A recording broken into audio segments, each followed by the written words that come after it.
Today, I was hit with a flood of nostalgia. During the official podcast episode we recorded today, Jackson brought up old stories he used to write with his friend about naked bananas that he'd draw cock and balls on. He called it Banana Family or some shit like that, but it was basically just bananas with their dicks out. And it reminded me that when I was younger, I used to write stories and shit like that too. So I asked my mom if she kept any of them because I remembered a few, and she found every single fucking story I wrote, and I'd like to come in here and share them with you because I could have very well have been the next Stephen King. Like, I got some real Alan Wake shit here. We'll start with the Unreal Events here. So, as you can see, Unreal Events, Chapter 1 is a question mark in and of itself. Like, even you can't even trust the author. I don't even know if it's Chapter 1, so what hope do you have? So, let's begin. Now, if you're interested in mystery books and scary situations in a book, then you are reading the right book. If you do not like books like that, then you might not like this book. Now, I must tell you the dreadful story about the orphans' mysteries and terrible situations. I can immediately smell a hint of a series of unfortunate events kind of emanating from the pages here. I was really channeling that energy. So the children were from the second richest family in the world. Their last names were Vondelay. They had 3 kids. Their first was Sydney. She was 15 and she loved to invent things. The next was Jack. He was 13 and had already read more books than a human might have read their entire life. Their youngest child was Marie. She was 1 year old and loved to eat a lot. You'll notice immediately some grammar mistakes. I'm using the wrong there almost every single time, so it's basically like reading a fucking Twitch chat. But I think I was like 6 or 7, 8 maybe, probably like 19 when I wrote this. So, I mean, it was an excusable mistake. One day they were at a beach, Sydney, just looking at the water, Jack reading a book and Marie eating some carrots, when an investigator came and said, "I'm very sorry to report this, but it seems that your home was burned down and your..." Never finished it. I know, that's a fucking shame. I really hooked you in there with that teaser for it, but I never got to finishing that one, unfortunately. Probably a cease and desist from the series of unfortunate events, guys. But I tell you, if I had finished that, that could have been a banger. Now this one, there's no title. I don't know what the fuck this is for, but I'll read it anyway. Every night in China, 8 ninjas rob a bank. The 8 ninjas knock the guard out, but one night 7 guards caught the ninjas, but the ninjas still won. I don't know how that happened. If the guards caught the ninjas, they lost, right? But somehow they must have snuck out using some ninjutsu stuff. Escapides, one more guard, saw the ninjas stealing, and he targeted to fight, but he lost, and the ninjas escaped. The next night, the 8 ninjas robbed the same bank, and this time they were greedy. The fight went. I had this bad habit of coming up with a great gripping introduction, but never following through on the actual meat, which is a goddamn shame. We're gonna get into some horror here. Here's my ghost book. As you can see, some pretty solid ghosts. Little clip art here. It looks better than half the shit on Tumblr, if I do say so myself. Let's dive in. Ghosts. A big ghost. A little ghost.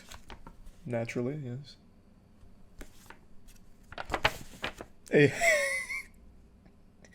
A happy ghost. That is one ghost feeling some intense jubilation. That is a very happy ghost. I haven't read this yet. I wrote it, but I don't remember it from fucking 20 years ago. I'm gonna guess the next ghost is sad. We'll see. It's stuck together. Must accidentally came on this or something. A sad ghost. What do you know? A scary ghost. I'm not trying to put the fear of God in you or anything. I'm not trying to scare anyone, but just be warned, it is a bit frightening. Boo.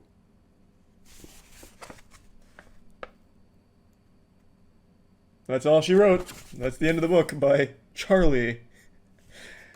So those are 3 unstructured ones, but then we get to some actual fully fledged stories, finished top to bottom, inspected by some of the finest literary masterminds the world has ever seen. This one could have been the next Magic Treehouse series. This is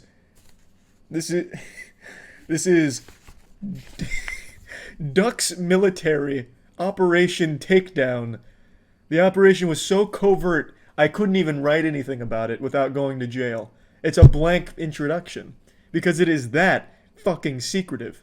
I'm half expecting to turn this page and have it all be like blacked out, like CIA's redacted, everything's just censored. But let's dive in here and see what kind of war crimes were committed by the Ducks Military. Chapter 1. A long time ago, a scientist named Earl took 2,000 ducks and experimented on the ducks. At first it was a failed experiment, but now the experiment is a success. Why? Because I fucking say so, I guess. I don't know how it failed but then succeeded. I don't know what Earl did. Maybe CRISPR or something. Now they have their own military with a pig and some dogs. Now to our story. Honestly, this is better than Angry Birds movies. Like, this story makes more sense so far. It's like right in line with them, and it's got some good narrative plot lines I'm developing here.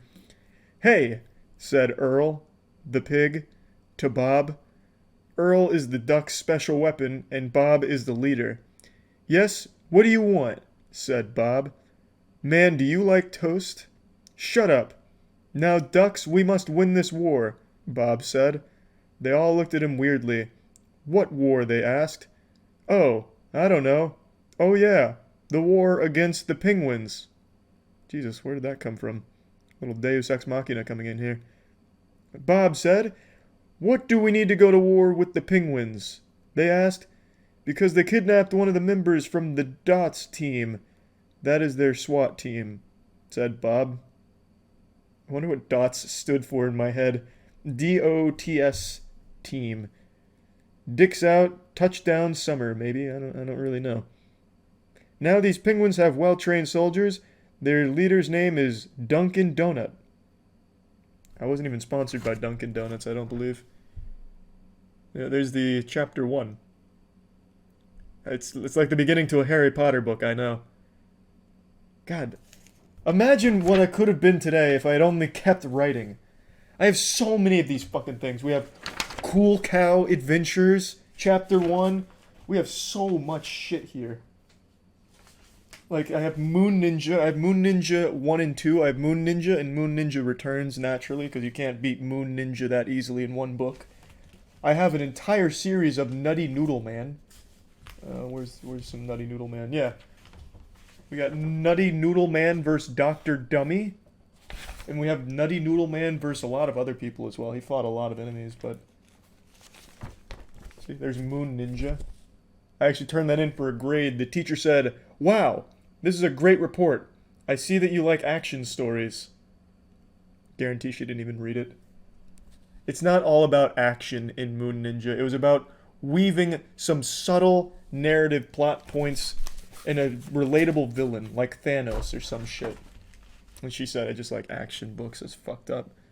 But anyway, yeah, there's a ton of fucking stories here. I'll probably read most of them on the podcast because that was kind of a topic, and now I have a lot to bring to show and tell for the next time that comes up. So I just wanted to share with you a few things and let you all know I could have been a fucking prolific writer, but now we're here instead, which I'm fine with because maybe the world wasn't ready for Ducks Military Operation Takedown. But yeah, that's about it. So yeah.